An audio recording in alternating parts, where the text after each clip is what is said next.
తేలు కుట్టిన దొంగ. ఆ రోజుల్లో తెనాలి రామలింగడి ఊర్లో దొంగల భయం ఎక్కువగా ఉండేది.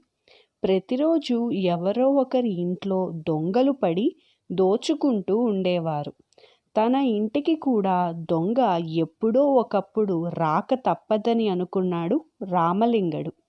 దీంతో తన భార్యతో కలిసి ఒక ఉపాయం పన్నాడు.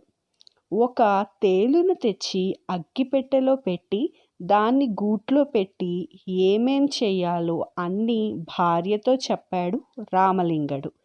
సరిగ్గా అదే రోజు రాత్రి ఒక దొంగ రామలింగడి ఇంట్లోకి జొరబడ్డాడు. ఇది గమనించిన ఆయన భార్యతో పెద్దగా ఇలా అన్నాడు. ఏమేవ్, మొన్న మా పెద్దన్నయ్య ఉంగరం తెచ్చి ఇచ్చాడు కదా, అది ఎక్కడ పెట్టావు అన్నాడు. దీనికి ఆమె, ఏది ఆ వజ్రాల ఉంగరమేనా? అయ్యో నామతి మండా, అగ్గిపెట్లో పెట్టి గూట్లో ఉంచానండి, దాన్ని తీసి పెట్టెలో పెడదామని మర్చిపోయాను అంది. ఎంత పని చేశావే, అదసలే లక్షల విలువ చేసే వజ్రాల ఉంగరం, అది కాస్త ఏ దొంగో ఎత్తుకుపోయాడంటే మన గతేం కాను అన్నాడు రామలింగడు. ఏమీ కాదు గాని పడుకోండి, పొద్దున్నే పెద్ద పెట్టెలో పెట్టేస్తాగా అంది భార్య. అంతే, అంతటిలో వాళ్ళు నిద్రపోయినట్లుగా నటిస్తూ పడుకుండిపోయారు.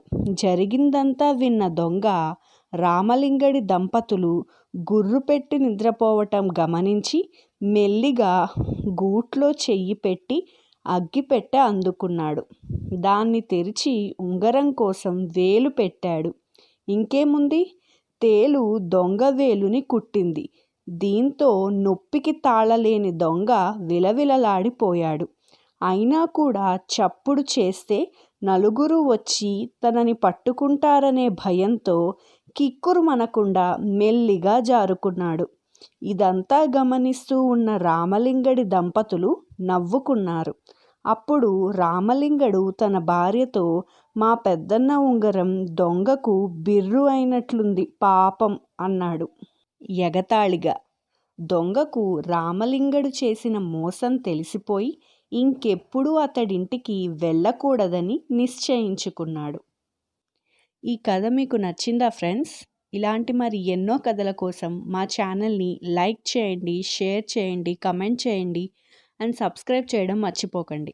పక్కనే ఉన్న బెల్ ఐకాన్ని క్లిక్ చేసుకుంటే మీకు మా నోటిఫికేషన్స్ అన్నీ వచ్చేస్తాయి. Thank you.